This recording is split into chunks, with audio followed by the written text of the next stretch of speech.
Olá, gente, tudo bom? Eu sou o professor José Júnior e falarei sobre teoria do conhecimento.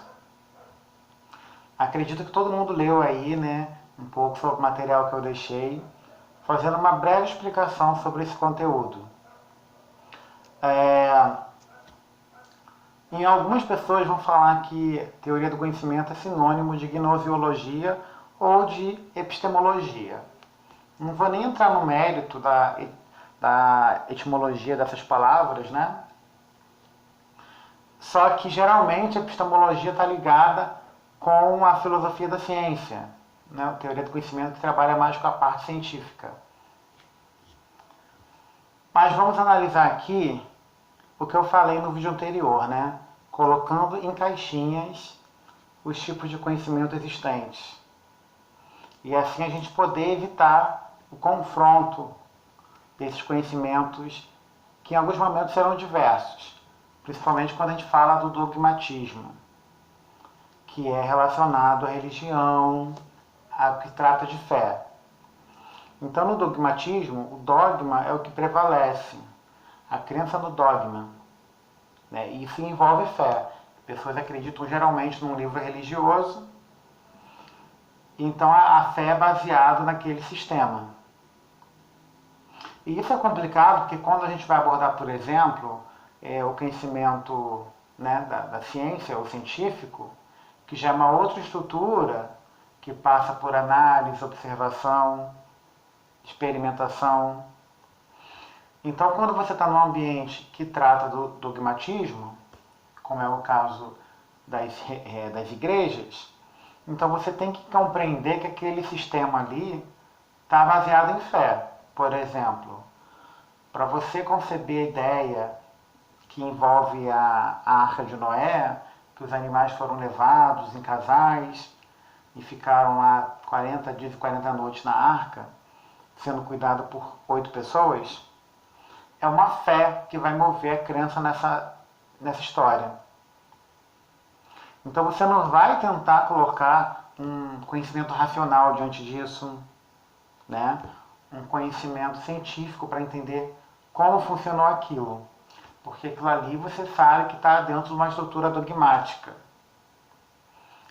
E a mesma coisa, geralmente na universidade, o que impera ali é o conhecimento científico. Racional, no caso da filosofia também.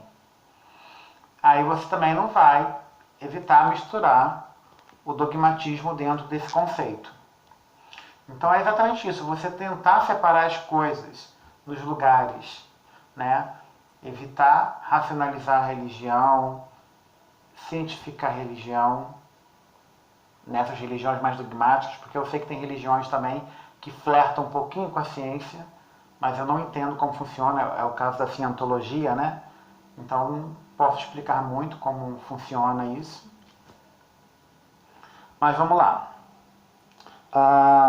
Primeiro aqui eu vou falar um pouco da priori e posteriori, que eu coloquei no final do texto. Hoje em dia é muito usado esse termo, né? A priori. Mas só que a pessoa geralmente coloca esse termo a priori como assim, a princípio, né? Tá falando um contexto aqui, mas a priori eu sabia que fulano, nananã. É como se fosse meio que uma gíria. Mas aqui no nosso estudo, esse a priori está relacionado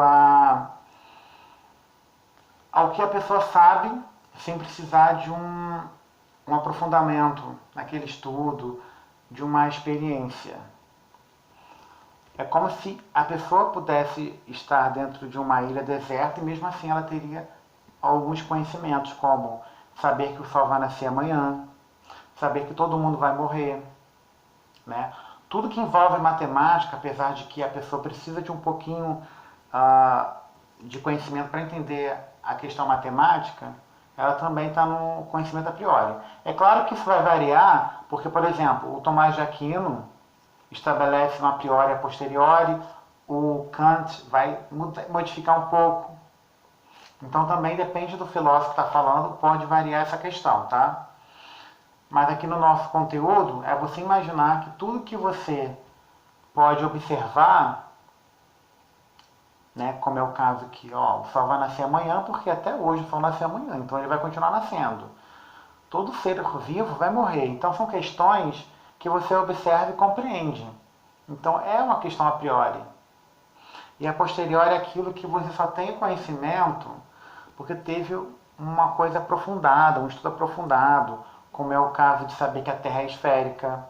Né? Observando não dá para você saber, precisou de todo um estudo para entender isso.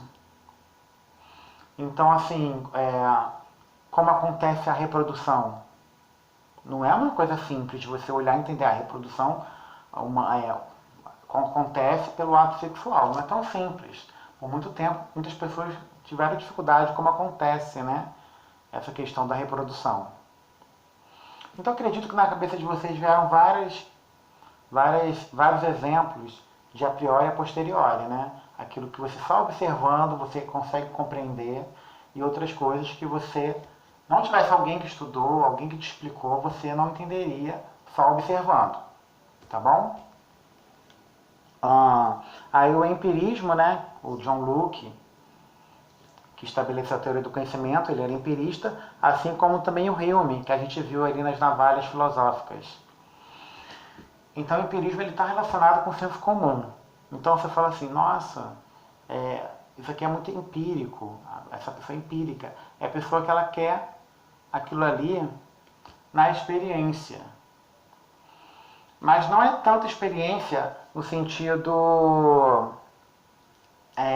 digamos, científico. É mais na experiência de que você já passou por aquilo. E como é relacionado ao senso comum, é uma experiência, digamos, popular.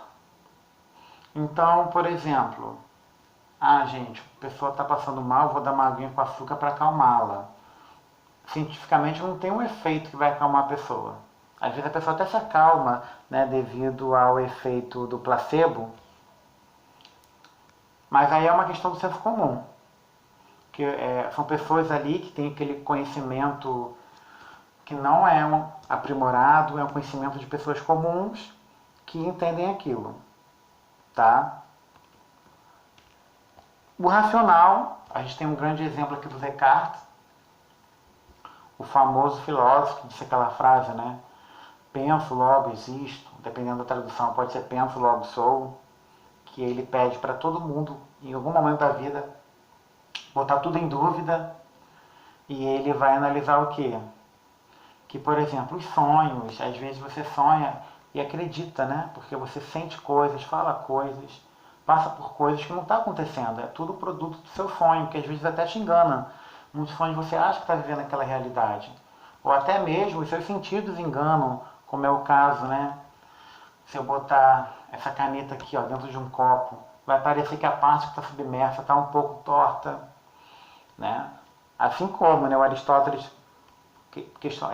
colocava ali o poder nos sentidos sem desprezar, o Platão já achava que os sentidos podiam nos enganar, assim como o Parmênides. Então você percebe que essa questão da teoria do conhecimento vem lá de trás. Aí voltamos para o Descartes, né, quando ele coloca tudo em dúvida. Então, onde eu posso apoiar a verdade? Aí ele vai pensar, na matemática, porque ela é exata. Só que aí ele coloca a questão do enganador, né? Que seria a divindade, enganador no sentido de que a divindade ele tem o poder de controlar tudo. Então ele poderia controlar até mesmo a matemática, e você achar que ali tem a certeza. Mas aí quando ele pensa que ele pode duvidar das coisas, na hora que ele tem consciência do que ele está fazendo, eu estou andando, eu estou falando, você tem consciência de si próprio. Então você pensa que faz. Então ali você garante a sua existência. Não importa se você está em coma, não importa se você está numa realidade parecida com a Matrix, né? Então você tem consciência daquilo. Então é como se no próprio sonho você tem consciência que você está ali fazendo aquela ação, tem uma mente pensante, uma mente consciente ali. Então é por isso que quando você fala eu penso, logo existo, você garante a sua própria existência, não uma das outras coisas que está ao seu redor, que podem ser produtos de sua imaginação ou de alguém produzindo aquela imaginação para você. Então, se pegar a frase solta, penso logo existo, você acha que um objeto inanimado não existe porque ele não pensa, é porque a pessoa não viu todo o contexto que chegou nessa frase. É claro que eu fiz um grande resumo aqui, né, gente? É muito mais detalhado, complexo, para o Descartes chegar até essa frase. Botei aqui o ceticismo rapidinho, né, que também tem a ver com Kant, essa questão cética, mas na grande proporção vamos separar só em 4, tá? Essa questão racional filosófica, o conhecimento racional filosófico, que é pela razão, analisando ali a lógica, o científico, que às vezes a pessoa coloca como epistemológico, que foi o que eu falei no outro vídeo, né? A ciência, o próprio foi quem que falou? O Popper. O próprio Popper, ele coloca na navalha lá que eu falei, né? Ela precisa ter falhas, a ciência, e uma boa ciência, ela vai melhorar a ciência que está aqui. Então, assim, não é visto como uma questão do conhecimento dogmático, que tem a ver com religião e fé, e do senso comum, né? Que é o empirismo, tá bom? Então, são esses 4 tipos de conhecimentos principais. Tem o ceticismo também, mas ele, como o nome já diz, né, é uma coisa mais cética. Mas aí a gente vai colocar isso daqui, cada um na sua caixinha, tá? Para não se confundir. É claro que no caso do racional, ele pode racionalizar as outras coisas de uma forma filosófica, né? Por isso tem a filosofia da religião, a filosofia da ciência, que vai fazer toda aquela separação da ciência, como eu falei no outro vídeo, né? Das pseudos e das ciências. Mas eu acho que o principal ponto aqui que a gente precisa diferenciar é o dogmatismo, que seria o mais diferente dos outros, que está relacionado à fé, dogmas, à crença, e é muito complicado você misturar ele principalmente com a ciência, tá? Então, colocando cada uma na sua caixinha, sem tentar misturar, eu acho que é o ideal. Gente, eu não vou deixar o vídeo muito longo, porque eu sei que meus vídeos estão ficando muito longos, né? E a galera não vai ter muita paciência para ver. Mas eu tentei falar baseado nas perguntas que vocês fizeram aí na plataforma, tá? Se eu esqueci de responder alguma pergunta de vocês, coloquem novamente aí que eu vou escrevendo. Para algumas turmas a gente vai fazer uma live ainda com os alunos e debater as questões que ficaram pendentes. Para outros alunos, infelizmente não vai dar para fazer a live, porque a galera não optou para não fazer, ou não vai ter tempo hábil devido aos muitos feriados. Mas todos vocês têm minhas redes sociais, meu WhatsApp. Qualquer coisa pode perguntar, que final do mês será a prova, né? Aí quando chegar a semana de prova não vou poder responder para ninguém. Então aproveite esse momento, fazer pergunta, tirar dúvida e até a próxima.